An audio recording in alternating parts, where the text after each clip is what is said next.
It's 1965, and you've just stepped off a transport plane into the sweltering heat of the Vietnamese jungle. The air is thick, humid, and the distant sound of helicopters fills the atmosphere.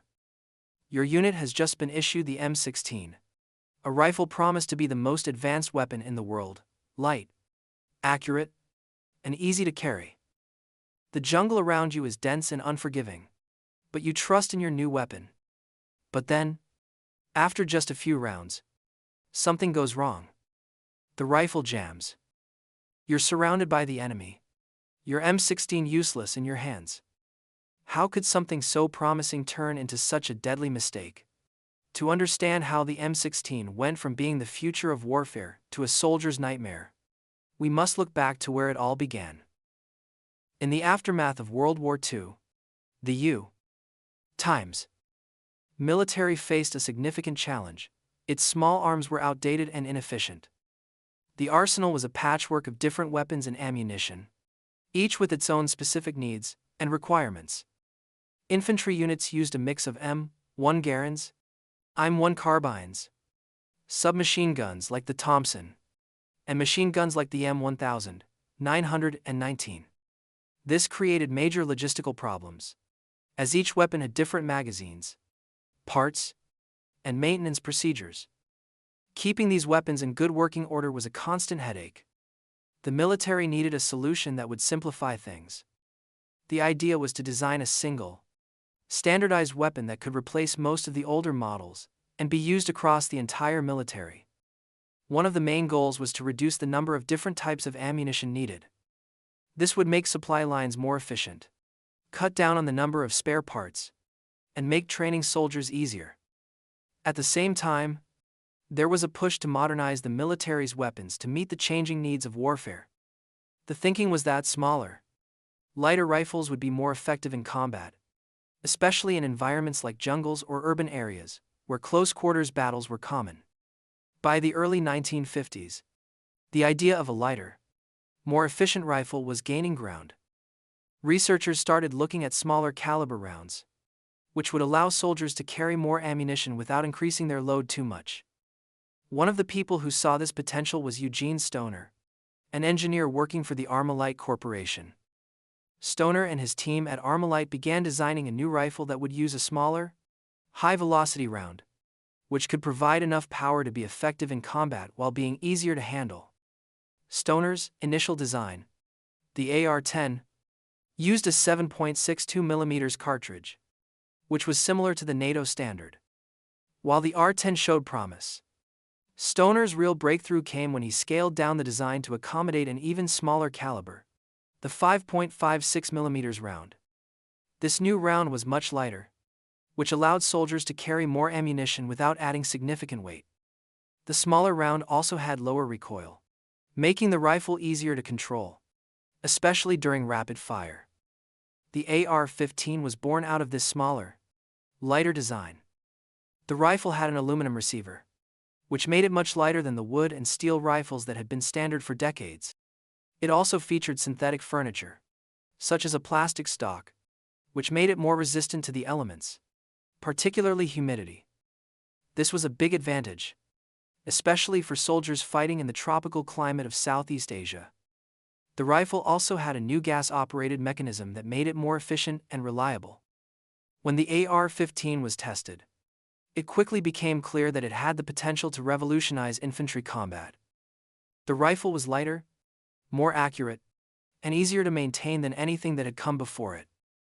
The 5.56mm round it used was capable of causing serious damage to the human body, and the rifle's low recoil allowed soldiers to make rapid, controlled shots.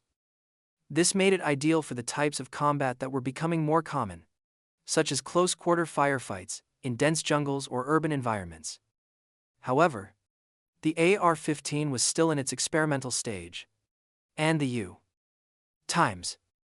military was hesitant to adopt it right away. The military had been using the M1 Garand and M14 rifles for years, and these were reliable weapons that had proven themselves in combat. But the military was also aware that these older rifles had their limitations, especially in terms of weight and recoil. The AR-15, with its smaller caliber and lighter design, seemed like a better fit for the future of warfare.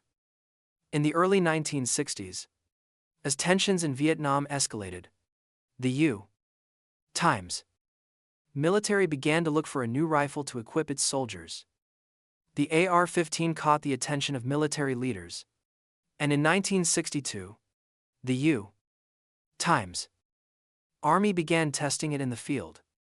The tests were promising. Soldiers who used the AR-15 reported that it was easy to handle, accurate, and reliable. It seemed to be the perfect solution for the jungles of Vietnam, where light, fast-moving infantry units were essential. As the war in Vietnam escalated in the mid-1960s, the U.S. military made the decision to replace the M14 with the M16, the military version of the AR-15. In 1964, the first batch of M16 rifles was sent to Vietnam for field trials. By the time the ground war in Vietnam intensified in 1965, the M16 was being issued in large numbers. Soldiers were eager to use what they believed was the most advanced rifle available. At first, the M16 seemed to live up to its promises. Soldiers reported that the rifle was lightweight, accurate, and easy to carry on long jungle patrols. The plastic stock and aluminum receiver didn't swell in the humidity, unlike the wooden stocks of the M14.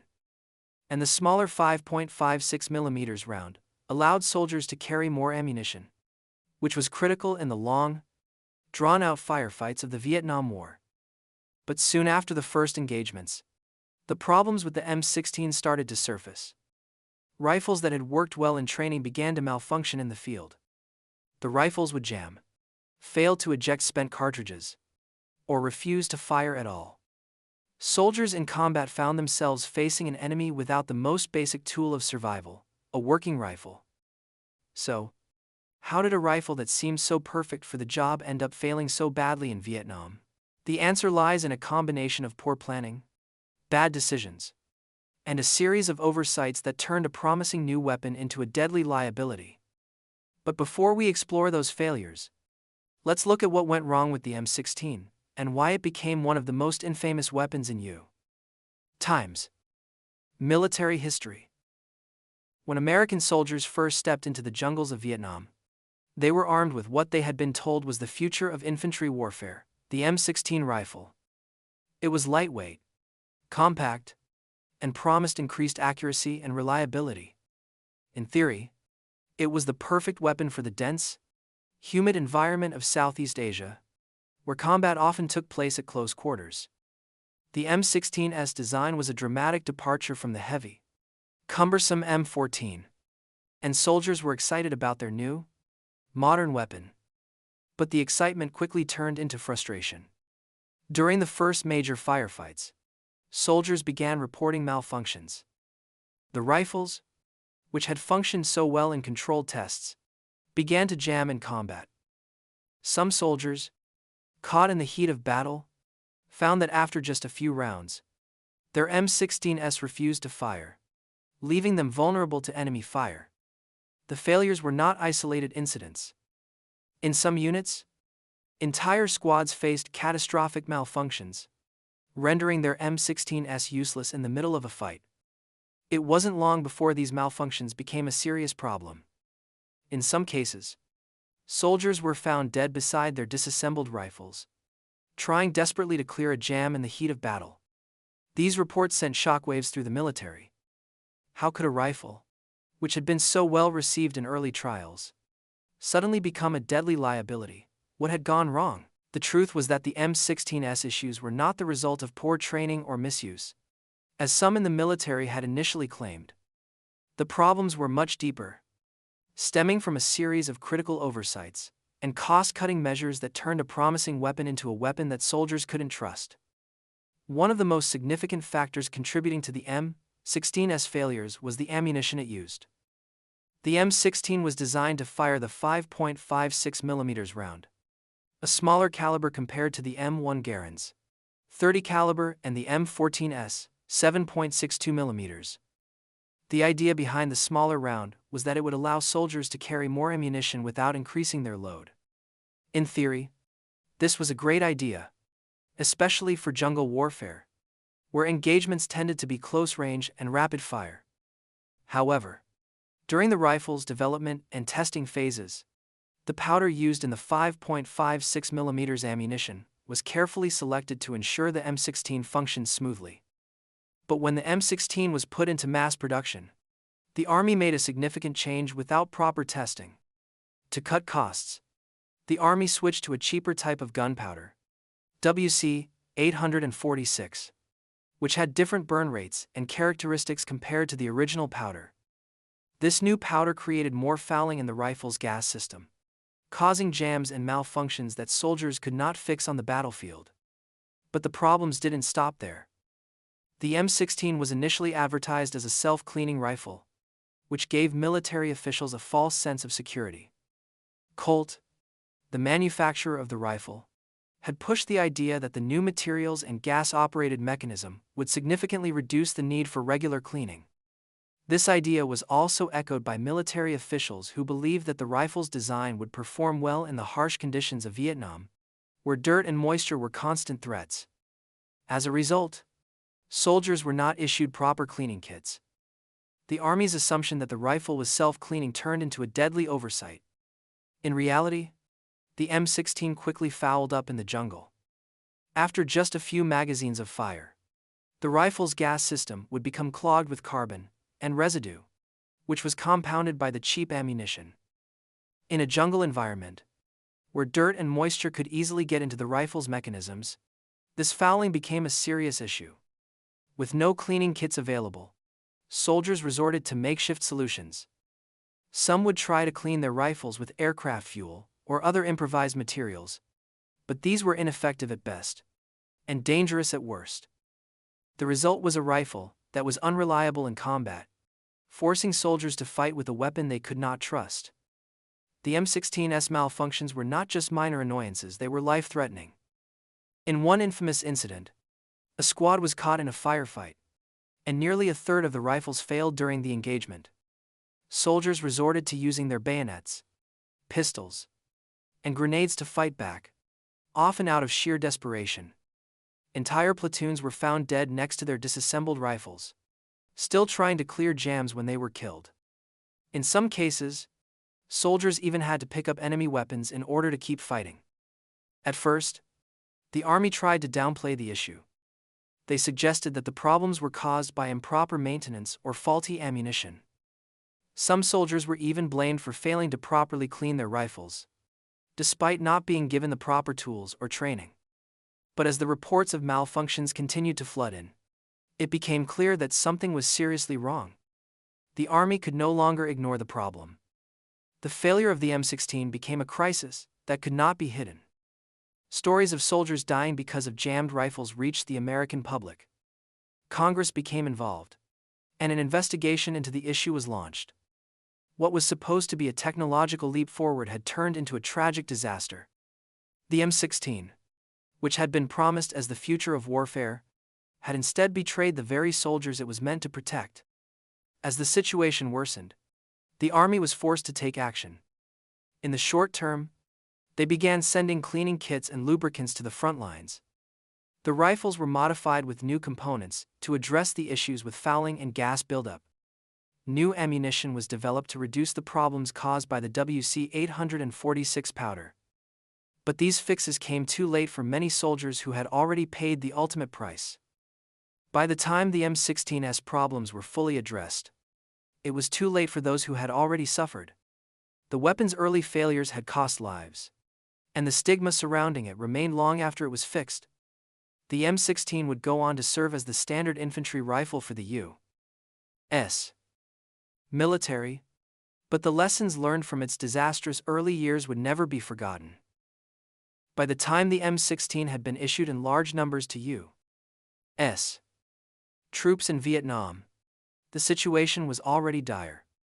Soldiers had been told they were carrying the most advanced rifle ever created, one that was lightweight, easy to handle, and designed specifically for the type of close-quarters combat they would face in the jungles of Southeast Asia.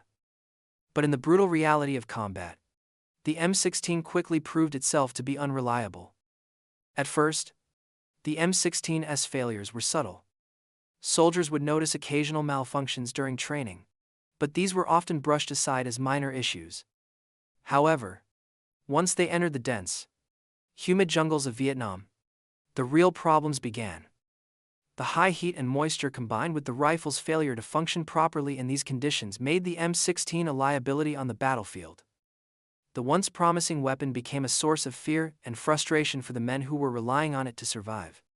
What made the situation even worse was the complete lack of proper maintenance supplies. As mentioned earlier, soldiers had been told that the M16 was a self-cleaning rifle. This meant that they were not issued the cleaning kits necessary to maintain the weapon in combat conditions. The assumption that the M16 would remain functional without regular cleaning was, in retrospect, a disastrous oversight. The dirt and debris of the jungle quickly clogged the rifle's gas system, leading to jamming after only a few magazines. Soldiers, already under immense stress, were now forced to contend with a weapon that could fail at any moment. As the M16 jammed in the field, soldiers began improvising to keep their rifles operational. Many tried to clean their weapons with whatever materials they could find, sometimes using aircraft fuel, which only made the situation worse. In some cases, soldiers even resorted to sending letters home, asking their families to send cleaning rods, brushes, and gun oil. This made-if solution was a clear sign that something was terribly wrong with the weapon. By this point, reports began flooding in from the front lines. Entire squads had been compromised because of their rifles failing during firefights. There were accounts of soldiers being found dead next to their disassembled M16s, still attempting to clear jams. One of the most haunting stories came from a unit that, during a firefight, found that almost a third of the rifles failed to work. This left the soldiers with few options. Some resorted to fighting with their bayonets, while others grabbed enemy weapons in desperation. Imagine being a soldier, deep in the jungle, surrounded by the enemy, and realizing your rifle won't fire. You pull the charging handle, try to clear the jam, but it's no use. Your comrades are in the same situation, and it's a race to grab whatever weapons you can find: enemy AK-47 seconds, pistols, or shotguns. Your survival no longer depends on your training or tactics. It's about whether your weapon will work when you need it the most. The situation grew worse when the military began to investigate the failures. The M16 had been tested in the United States, but the trials had been conducted under controlled conditions. Once the rifle was sent to Vietnam, it encountered extreme conditions that hadn't been considered during the testing phase: excessive heat, high humidity, and the constant exposure to dirt and moisture. These factors exposed the weaknesses of the M16, and it became clear that the weapon was ill-suited for the harsh realities of jungle warfare. As soldiers continued to face these issues, frustration grew.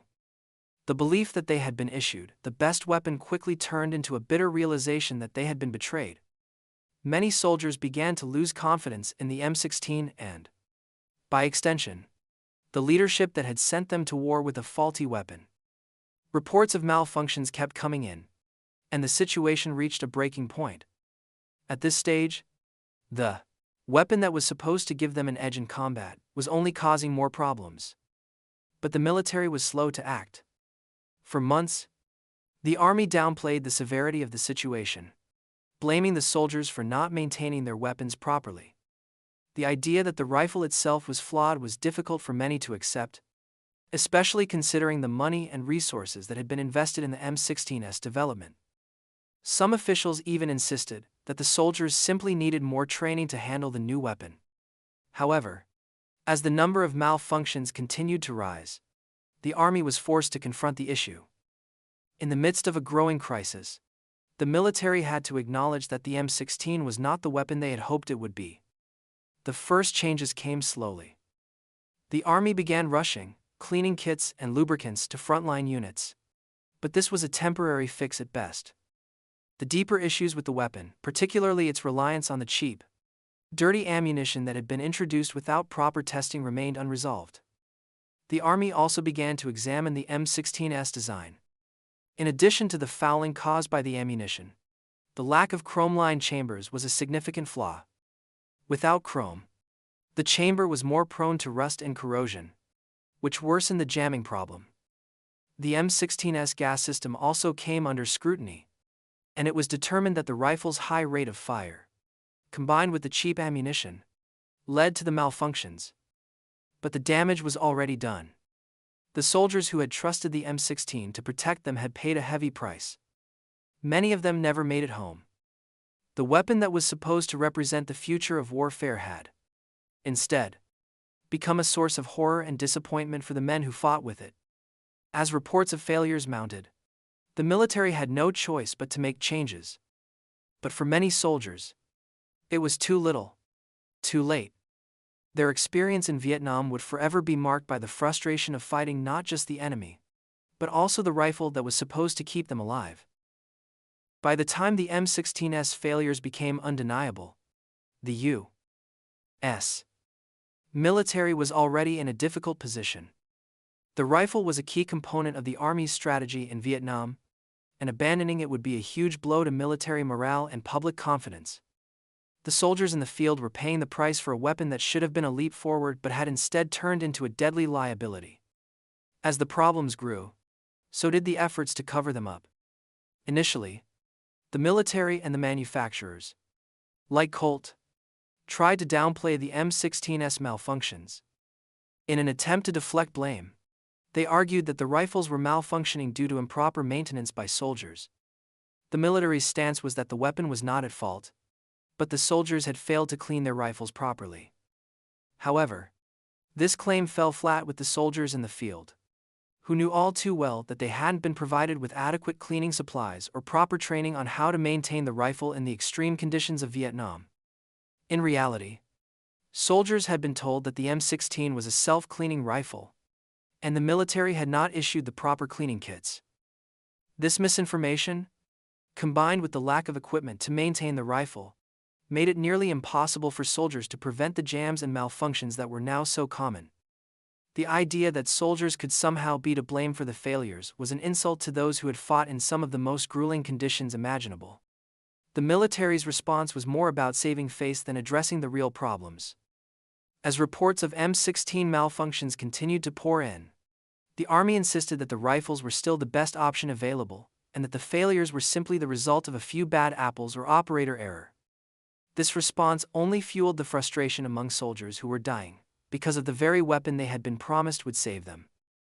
They were stuck in a war they didn't understand, fighting with a rifle they couldn't trust. Meanwhile, the Army began looking into other factors that might be contributing to the failures. In particular, the ammunition used in the M16 came under intense scrutiny. The military had switched the powder used in the 5.56mm cartridges to a cheaper, dirtier option, WC-846, in an attempt to reduce costs.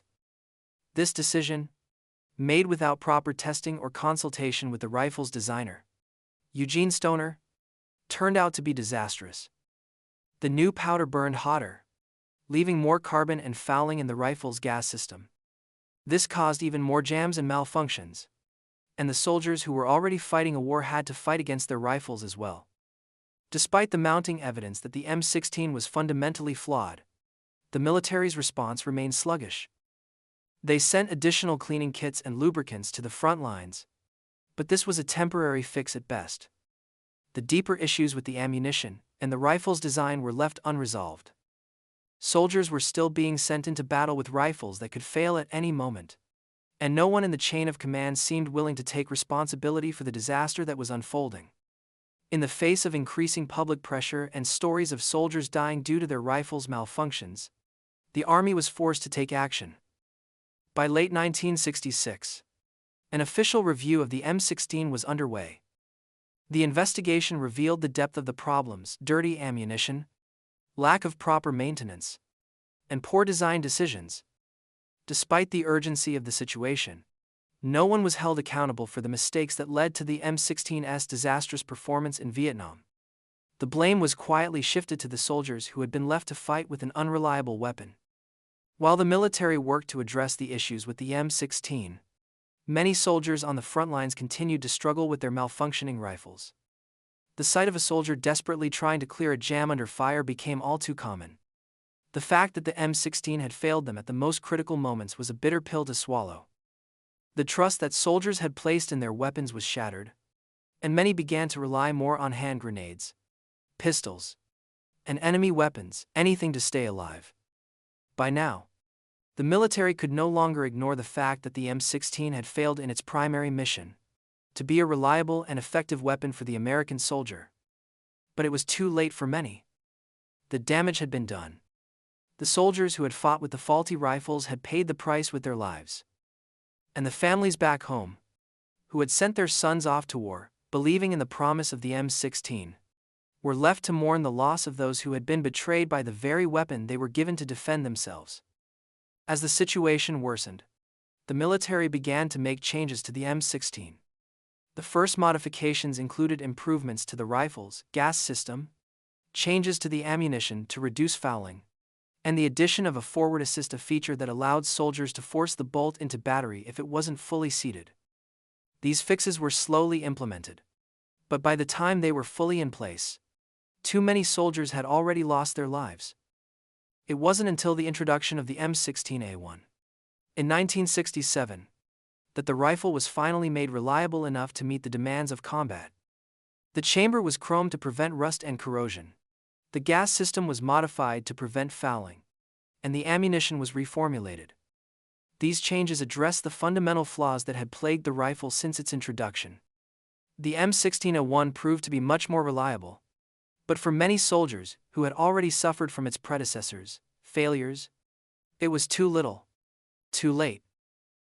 As the M16's disastrous performance in Vietnam continued to make headlines, pressure from both soldiers and the public began to mount. The once proud rifle, which had been marketed as the future of infantry combat, had instead become a symbol of failure. It was clear to anyone who had fought with it that the M16 was not the weapon they had been promised. In fact, its widespread malfunctioning led to one of the most embarrassing chapters in modern military history. While the Army initially tried to deflect blame by claiming soldier error or lack of proper maintenance, the mounting evidence pointed to something much more troubling. Investigations began to take place, but the real truth would take time to surface. As journalists, soldiers, and Congress began to ask more questions, the military could no longer sweep the issue under the rug. The moment of reckoning came when it became clear that a series of catastrophic decisions had led to the M16's failures. One of the biggest revelations centered around the ammunition that had been used with the M16. During the early development stages, the rifle had been tested with a specific type of powder IMR 4475. This powder was chosen because it burned at a controlled rate, creating the right gas pressures for the M16's gas-operated mechanism. It also left minimal fouling, which meant the rifle could perform reliably with less maintenance. However, when the M16 went into mass production, a decision was made to switch to a cheaper, more readily available powder WC 846. This new powder, which had been used for artillery shells and was not suited for small arms, created much higher gas pressures. This change, made without adequate testing or consultation with the rifle's designer, Eugene Stoner, had disastrous consequences. The hotter burning powder generated more fouling in the gas system, which quickly clogged the rifle and caused malfunctions. What made the situation even worse was that the military had failed to conduct proper compatibility tests before adopting the new powder. The result was that soldiers were sent into the jungles of Vietnam with a weapon that was fundamentally mismatched with the ammunition it was supposed to fire. The rifle's gas system, which had been carefully tuned for the original powder, was now overwhelmed by the increased pressure, leading to frequent jams and failures. The lack of oversight didn't stop there. As investigations continued, it was revealed that the military had known about the issues with the ammunition but had taken no action to fix them. Instead of addressing the powder problem or delaying production to make necessary adjustments, the Army continued to push forward, hoping the issue would resolve itself. The cost-cutting decision to use cheaper powder and the military's negligence in testing its effects had led to a disaster that would cost soldiers their lives. But the ammunition was not the only issue. Another major factor contributing to the M16's failures was the rifle's design, particularly its chamber. The chambers of early M16 rifles were not chrome-lined, which made them vulnerable to rust and corrosion. In the hot, humid conditions of Vietnam, this was a recipe for disaster. As soldiers used their rifles in the field, they quickly became exposed to moisture, dirt, and the elements, which caused the chambers to corrode. This corrosion made it even harder for the rifle to function, as spent cartridge cases would stick in the chamber, further exacerbating the jamming problem. The M16's gas system also became a major point of contention. The rifle was designed with a direct impingement system, which used the gas from the fired round to push the bolt carrier back and cycle the rifle. While this system was effective in theory, it required the rifle to operate with extremely low tolerances. The fouling caused by the cheap ammunition and the lack of proper cleaning kits quickly built up in the rifle's gas system, causing it to fail. Soldiers were left with no way to clear these malfunctions in the field. They had been promised a self-cleaning rifle, but instead, they were stuck with a weapon that could barely fire a few rounds without jamming. As the truth about the M16's failures continued to come to light, the military's attempts to cover up the issue became increasingly difficult to defend. Congressional hearings were held, and journalists began reporting extensively on the disaster. Public outcry grew as more and more soldiers came forward with their stories of malfunctioning rifles, many of which ended with tragic consequences. The investigation into the M16's failure uncovered a web of negligence and bad decisions, but no one was held accountable. There were no criminal charges, no official resignations, and no real consequences for those responsible for the M16 disaster. The military, despite its failures, was allowed to continue operating without facing the full repercussions of its actions. The soldiers who had paid the price for these mistakes would never see justice for their suffering. In the end, the M16 was slowly modified to address the issues that had plagued it in Vietnam. The rifle's chamber was chrome-lined to prevent rust and corrosion. The gas system was re-engineered to handle the fouling from the new ammunition, and the powder used in the 5.56 mm cartridges was reformulated to reduce the buildup of carbon. The M16A1, introduced in 1967, was a more reliable version of the original rifle, and it eventually became the standard issue weapon for U.S. troops in Vietnam. But for the soldiers who had already fought with the M16, the damage was done. The early failures of the rifle had cost lives, and the lessons learned from those mistakes were hard-won. The M16 would go on to serve as the U.S. military's standard rifle for decades, evolving into the M4 carbine. But the dark truth of its early years would never be forgotten. By the time the M16 had finally been modified and made reliable enough for widespread use, the damage was already done. The rifle had failed its first test in Vietnam, and the soldiers who had trusted it had paid with their lives. The M16's early years would forever be marked by the frustration and betrayal that so many men felt when they discovered that the weapon they had been told would save them had, instead, put them in danger. But despite its catastrophic early failures, the M16 eventually earned its place in military history. Once the major issues were addressed, the rifle became a standard issue weapon for U.S. troops in Vietnam. The M16A1, introduced in 1967, incorporated a number of improvements, including a chrome-lined chamber to prevent rust and fouling, redesigned gas system components to handle the buildup of carbon, and more reliable ammunition.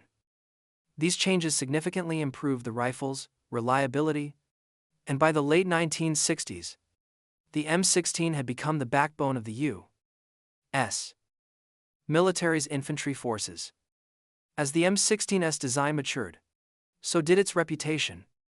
The introduction of the M16A2 in the 1980s brought further refinements, such as a heavier barrel, a new adjustable rear sight, and a more rugged design. The M16A2 became the standard rifle for U.S. troops during the Gulf War in 1991 and continued to serve throughout the conflicts of the late 20th and early 21st centuries. By this time, the M16 had become synonymous with the American military's standard infantry rifle, and its design was further adapted into the M4 carbine, which is still in service today. While the M16's legacy may be one of eventual success, it is also one of lessons learned the hard way. The failures of the early M16 highlighted the importance of rigorous testing, the dangers of cutting corners, and the need for constant innovation in the face of real-world challenges. The story of the M16 serves as a reminder of the human cost of military mistakes, how poor decisions, whether driven by budget concerns, bureaucratic oversight, or simple arrogance, can lead to disaster on the battlefield. In the years following the Vietnam War, the M16's reputation would be forever linked to the mistakes made during its early deployment. But for the soldiers who survived, and the families who lost loved ones, the M16 was a symbol of betrayal and sacrifice. The hope and optimism that had accompanied the rifle's introduction were shattered by the harsh realities of war. For many veterans, the M16 would always be a reminder of the tragedy they endured. Yet, despite this, the M16's impact on the U.S. military was undeniable. It introduced a new era of rifle design, emphasizing lighter weight, higher accuracy, and greater ammunition capacity. The lessons learned from its failures led to innovations that would shape future generations of military firearms. The M16's legacy is not just one of failure, but of eventual triumph. It helped pave the way for the modern standard of infantry rifles. From the M4 carbine to the weapons used by soldiers today, the M16 also played a crucial role in shifting military thinking. It reinforced the importance of versatility and adaptability in military weaponry, especially as warfare began to shift toward more dynamic, rapid-response combat environments. The rifle's development and subsequent evolution set the stage for future advances in military small arms, marking the beginning of a new era in infantry weaponry. But even as the M16 evolved into the M4, and as newer weapons continue to be developed, the memory of its early failures remains an essential part of military history. The M16's early struggles remind us of the importance of design, testing, and most crucially accountability. For all its eventual success, the M16's early years were marked by a catastrophic series of decisions that forever shaped the history of American military arms. The legacy of the M16 is not just one of a rifle that served for decades, but one of the lessons it imparted. The importance of testing, the cost of cost-cutting, and the need for accountability all resonate through the history of the M16's development. The rifle was ultimately redeemed through the lessons learned in Vietnam, but the stories of the soldiers who had to pay the price for those lessons would never be forgotten. In the end, the M16's legacy is a testament to both the strength of innovation and the consequences of failure. It remains one of the longest-serving rifles in U.S. military history, evolving into the M4 carbine, which continues to serve in modern conflicts. But for those who fought with the early M16, the lessons of Vietnam live on, not just in the rifles that followed, but in the memory of those who lost their lives because of a weapon that was supposed to protect them.